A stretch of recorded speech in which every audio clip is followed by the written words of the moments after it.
네, 친절한 변호사들 시간입니다. 법률 이슈들을 통해서 그 사안들을 풀어나가보고자 하는데요. 오늘은 아마 많은 분들이 좀 공감을 하고 또 궁금해하시는 부분일 것 같습니다. 그 이슈에 대해서 한번 얘기를 나눠보도록 할 텐데 먼저 머니투데이 더헬의 유동주 기자, 한국의료분쟁조정중재원 전현정 변호사 소개해드리겠습니다. 어서 오십시오.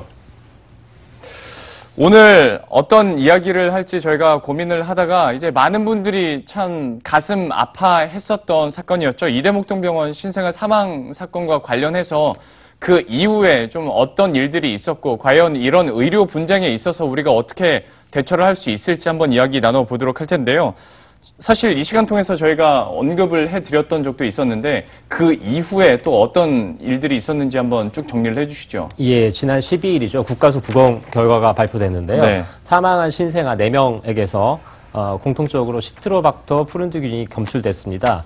그래서 이 주사제가 오염됐거나 취급 과정에서 문제가 돼서 감염됐을 가능성이 더 높아졌다는 발표였고요. 예. 그래서 형사적으로는 현재 경찰 수사 단계고 민사적으로 앞으로 법적 분쟁으로 발전할 가능성이 더 높아졌다 볼 수 있습니다. 예, 이런 의료 분쟁 같은 경우에는 참 사안이 민감할 수밖에 없는데 이게 비단 환자뿐만이 아니라 의료진 측에서도 참 부담이 많이 되는 일일 수밖에 없습니다. 그런데 이런 의료 분쟁을 좀 쉽게 풀 수 있는 절차가 있다고 들었는데요. 이거 소개해 주시겠어요? 예.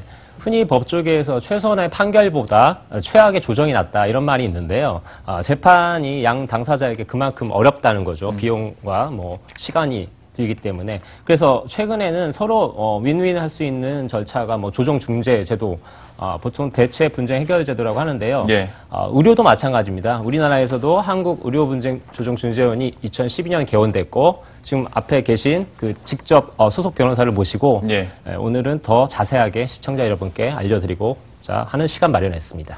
최선의 판결보다 최악의 조정이 낫다라는 말이 참 일반인들에게는 참 공감이 되는 부분이에요. 어떤 소송 시작하는 것 자체가 비용이나 시간이 얼마나 들 줄도 모르고 좀 위축되는 게 또 사실이기도 한데 과연 어떤 이런 절차나 비용 측면에서는 어느 정도 우리가 예상해 볼 수 있는 건가요? 네, 일단 조정 신청액이 500만 원 이하인 경우에는 22,000원을 시작으로 수수료가 소요되고 이후 구간에 따라 수수료 금액이 가산됩니다. 22,000원이요? 예. 예를 들어서 1,000만 원일 경우에는 32,000원, 또 1억 원일 경우에도 16만 2천 원의 수수료가 소요가 되는데요. 예. 의료소송과 비교하면 거의 무료라고 할 정도로 저렴한 절차입니다. 그러게요. 또 조정기간이 짧게는 90일부터 최대 120일이면 해결돼서 의료소송이 1심만 약 2년이 소요되는 점을 고려하면 매우 신속한 절차라고 할 수 있겠습니다. 보통 우리가 법정 소송이라고 생각하면 최소 2, 3년에 몇백만 원 이렇게 하다 보니까 이것도 당연히 그 정도 사이즈는 되겠다 싶었는데 수수료 22,000원에 90일에서 120일이면 조정 절차가 마무리가 된다고 하니까 훨씬 부담이 적게 드는 것 같은데요. 그러면 어떤 사건이 나면 무조건 조정 신청만 하면 바로 되는 건지도 좀 궁금하거든요. 지금 일단은 피신청인 그러니까 의사나 병원이 이 절차에 참여하겠다는 의사를 밝혀야 사실은 개시가 됩니다. 그런데 다만 저번에도 소개해 드렸듯이 신해철법이 통과가 돼가지고 작년부터는 중상해 혹은 사망의 사건에 대해서는 그 피신청인의 의사 여부와 상관없이 자동으로 개시가 됩니다. 이 부분에서도 좀 개선이 됐다고 볼 수 있을 텐데 그렇다면 이제 의료중재원에서 하는 절차들은 어떤 게 있습니까? 네, 조정 절차가 개시되면 의료중재원 내 의료사고 감정단에서는 당사자가 제출한 진료 기록 등을 가지고 감정 절차를 진행합니다. 예. 또 5인의 감정위원으로 구성된 감정부에서는 회의를 개최해서 감정서의 형태로 감정 결과를 당사자에게 공개하고 있습니다. 네. 또한 이러한 감정서 결과를 참조해서 의료분쟁조정위원회에서는 조정 준비기일이나 조정 기일 등의 쌍방 대면 절차를 진행해서 당사자 사이에 조정안을 마련하고 있는데요. 감정부와 마찬가지로 5인의 조정위원으로 구성된 조정부가 합리적인 조정안을 마련하는 데 있어 도움을 주고 있습니다. 만약 조정이 성립되면 법적으로 재판상 화해와 동일한 효력이 있습니다. 처음 알게 되는 사실들이 많아서요. 그런데 이게 생각보다 우리가 쉽게 또 접근할 수 있고 도움을 얻을 수 있는 방법이다 보니까 이 부분은 여러분들도 꼭 기억해 두시면 좋을 것 같습니다. 이 제도가 또 얼마나 또 활성화되고 있는지가 우리들에겐 관건일 것 같은데요. 여기에 대해서는 어떻게 조사가 되고 있습니까? 예, 제가 중재원 대신 홍보해드리겠습니다. 개원 이후에 6년간 약 4,100여 건의 의료 분쟁을 처리했고 네. 작년 한 해에는 2,420건이 접수가 됐습니다. 그리고 매년 90% 정도로 성립률을 보이고 있는데요. 이 의미는 의료 분쟁이 소송으로 하면은 사실은 피해자 측이 이길 가능성이 사실은 많지 않은데 그렇죠. 조정으로는 어떻게든 해결은 하고 있다라는 의미입니다. 개인 대 병원의 싸움이 될 수도 있는 부분이니까요. 쉽지 않을 텐데 오히려 이 부분에 대해서 조정 성립률이 상당히 높다라는 점을 이제 장점으로 꼽아주셨고 홍보만 열심히 하시면 될 것 같습니다. 그렇다면 우리가 장점에 대해서 이야기를 많이 했는데 단점이 없을 리는 없고 좀 여기에 대해서 한마디 해주시겠어요?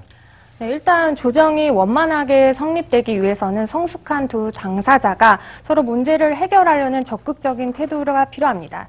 또 서로 비난하려는 태도나 네. 제3자가 문제를 모두 해결해 줄 때까지 방관하는 태도를 가지면 조정의 성립이 어렵습니다. 예. 조정은 강제성이 없다는 것이 장점인데요. 우리나라에서는 아무래도 생소한 절차다 보니까 의료중재원에서 법원처럼 이행 판결을 해주기를 원하는 경우가 있겠습니다.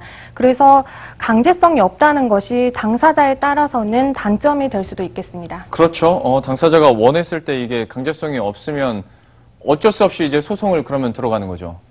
예. 그러다 보면 이 부분은 약간 단점이 될 수도 있겠습니다만은 아무래도 소송으로 가기 전에 한 번의 또 절차, 기회가 있다는 부분에서는 우리가 유의미하게 받아들일 수 있을 것 같고요. 그러면 실제로 어떤 사건들이 접수되는지도 좀 궁금해서요. 사례들 한번 설명해 주시겠어요? 네, 의료 사고의 유형이 각양각색이긴 만큼 어떤 한 유형으로 단정하기는 매우 어려운데요. 예.